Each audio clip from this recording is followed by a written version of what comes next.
Sashen Hausa na BBC ke fatan kun waye gari lafiya. Shirinmu na karfe 6:30 agogon Najeriya da Nijar.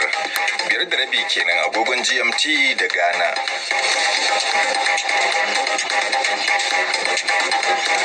A cikin shirin namu na yanzu za ku ji cewa Rasha ta musanta raɗe-raɗen cewa likitoci sun ce shekaru 3 ne kadai suka rage wa shugaba Putin a duniya sakamakon fama da cutar kansa. Adadin mutanen da suka mutu sakamakon mamakon ruwan sama a Brazil ya kai akalla 56. A Najeriya, yayin da wasu rahotanni ke cewa rundunar sojin kasar ta kashe 'yan fashin daji 35 bayan dakile wani hari da suka kai jihar Niger. Can kuwa a jihar Kogi an samu tashin wani abu da ake zargin bom ne. A garin Kaba, explosion da ya tashi. Mai girma kwamishinan sanda kuma ya bar da umarni ta sanda su tare wannan wurin. So 'yan sanda da kuma sojoji suna wurin. Sai yin bincike kamar su ga muna cewa wani irin abu ne wani tashi kuma da girman barna da yake yau. To za mu kawo muku karin bayani akan wannan al'amari da ya auku da daren jiya.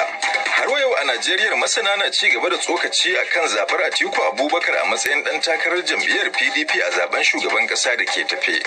Babban dalilin da ya sa jam'iyyar APC take ta daga taron ta shine tana so ta ga ya za ta kaya a PDP, to yanzu ta kaya din. Atiku daga arewa ne, na tabbata yanzu 'yan jam'iyyar APC suna nan suna ta tarurruka su ga yadda za su tunkari wannan takara ta Atiku.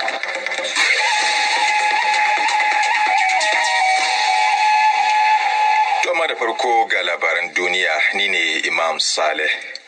Tsohon jagoran 'yan tawayen Colombia Gustavo Petro ya zo na ɗaya a zagayen farko na zaben shugaban kasar, abinda ke nufin cewa ya tsallake zuwa zagayen karshe na zaben da za a yi cikin makonni 3. Abokin hamayyarsa da ya zo na biyu ɗan kasuwa ne mai ra'ayin gurguzu, wato Rodolfo Hernandez. Wakilin BBC ya ce wasu na yawan Mr. Hernandez lakabi da Trump ɗin Colombia. Idan Mr. Petro, wanda tsohon magajin garin Bogota ne, ya lashe zaben, zai zama shugaban ƙasa na farko mai sassaucin ra'ayi a tarihin Colombia. Yau Litinin ne shugabannin kasashen kungiyar tarayyar Turai ke hallara a birnin Brussels domin gudanar da wani taro da ake sa ran tattauna batun gazawar kasashen duniya wajen cimma matsaya kan haramta sayan man fetur daga Rasha. An shafe makonni ana tattaunawa kan wannan batu, inda kasar Hungary, wacce ke dogaro da kayayyakin Rasha, ta fi adawa da dokar. Taron jakadun EU a jiya Lahadi dai ya kasa cimma matsaya akan aniyar. The European Commission's proposals for a complete ban on Russian oil imports by the end of this year. Wakilar BBC ta ce kusan wata guda kenan da watsi da shawarar kungiyar ta daina sayan mai daga Rasha daga karshen shekarar nan. Jiya Lahadi dai jakadun kasashen sun tattauna matakai da dama da ya kamata a dauka, ciki har da dakatar da kai man fetur da makamashin gas ta jirgin ruwa. Ministan harkokin wajen Rasha Sergei Lavrov ya musanta raɗe-raɗin da ake yi na cewa shugaba Vladimir Putin na fama da rashin lafiya.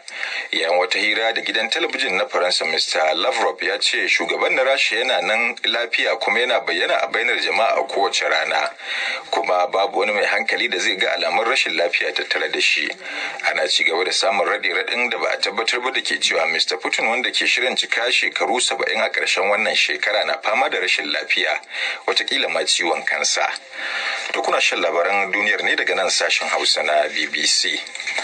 Hukumomi a Brazil sun ce adadin mutanen da suka mutu sakamakon mamakon ruwan sama kamar da bakin kwarya ya kai akalla 56, yayin da wasu fiye da 50 suka yi batan dabo. Jami'ai sun ce masu aikin ceto na ci gaba da laluban waɗanda ba a kai ga ganowa ba. Ga wata mata da 'yar uwarta ta mutu. The search parties found the body of my sister. They found 4 other bodies there as well. Ta ce masu aikin ceto sun fito da gawar 'yar uwata da na wasu mutane 4. Har yanzu ba a kai ga gano inda sirikina yake ba. Muna jin baraguzai sun danne shi a wani wajen, amma muna ci gaba da jira. Ana hasashen za a ci gaba da ruwan saman kamar da bakin kwarya nan da kwanaki masu zuwa. Kotun hukunta manyan laifuka a Masar ta yanke wani tsohon ɗan takarar shugabancin ƙasar hukuncin ɗaurin shekaru 15 a gidan yari tare da aikin wahala. An gurfanar da Abdulmunim Abdul Futuh, mai shekara 70 da ke fama da rashin lafiya, tare da shugaban riko na ƙungiyar 'yan uwa musulmi Mahmud Izzat, da laifin yada labaran ƙarya da kuma shiga ƙungiyar ta'addanci. An kama Abdul Futuh ne a cikin shekarar 2018 bayan ya dawo daga Birtaniya. To labaran duniyar kenan daga nan sashen Hausa na BBC.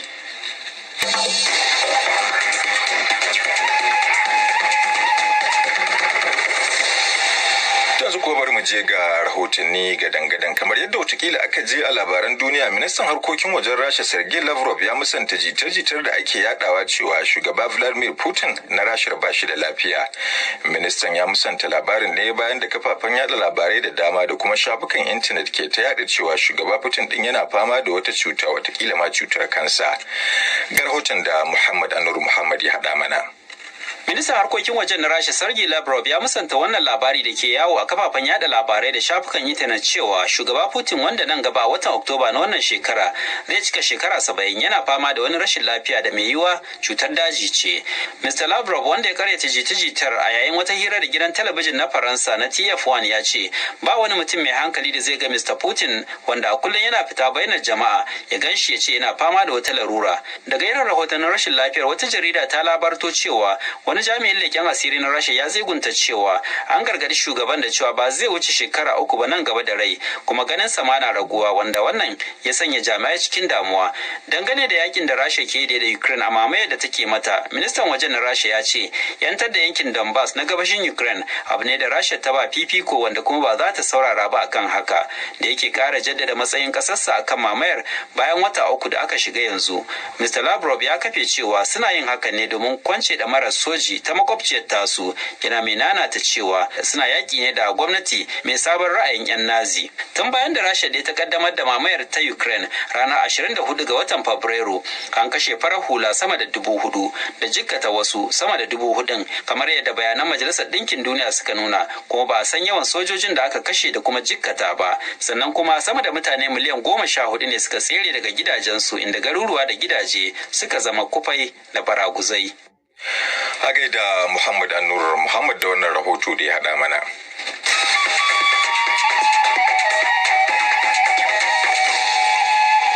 Kuna tare ne da sashen Hausa na BBC. Idan ko muka je Najeriya, rahotanni na cewa an samu tashin wani abu da ake zargin bam ne a garin Kaba da ke jihar Kogi a Najeriya. Lamarin da ya faru ne a wurin shakatawa da ake shan barasa da jama'a ke taruwa da misalin karfe 9:15 na dare. Akan haka ne na zanta da SP William Obeaya, mai magana da yawun 'yan sandan Najeriya a jihar ta Kogi, kuma ya fara da min ƙarin bayani kan yadda lamarin ya faru. Muka samu rahoton cewa inda ake hutu wato biya falo ne a Oke Fadi a garin Kaba, cewa akwai explosion da ya tashi. Wata kashewa da ta uku. Mai girma kwamishinan sanda kuma ya bar da umarni ta sanda su tare wannan wurin. So yan sanda da kuma sojoji suna wurin, kuma umarci wanda su suke da gwani explosive na reverse department. Kaso masu saba ma ba mai. Masu kwanci ba mai sun kai suje wurin su bincike domin a san da cewa menene ya sa wannan explosion da tashi.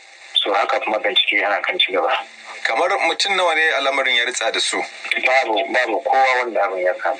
Amma bom ne ko menene? Shi yasa na ce maka yanzu ana bincike wanda sun kware aka ce su tafi gun da su dai su yi bincike da cewa a san ko menene ya tashi wurin. To kamar ya girman barnar da fashe wannan ta haifar yake? Shi yasa na ce maka yanzu shi kwamishinan ya bai da wani cewa a je a yi bincike. Sai maka in suka sa su yi bincike kamar su gaya muna cewa wani irin abu ne ya tashi ma da girman barnar da yake yau. To kuna da labarin waɗanda suka kai harin ne? Ana kan bincike. Me binciken naku ya gano zuwa yanzu? Yanzu tsarin ta faru, kuma ana bincike. A bayan bincike ne za mu san da cewa me ya faru.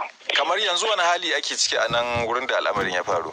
Yanzu da shi kwamishinan yaron ya bar da umarni da cewa a rufa wannan wurin, da kuma duk inda ake da wurin shagali a garin Kaba a rufa domin a samu cikin bincike.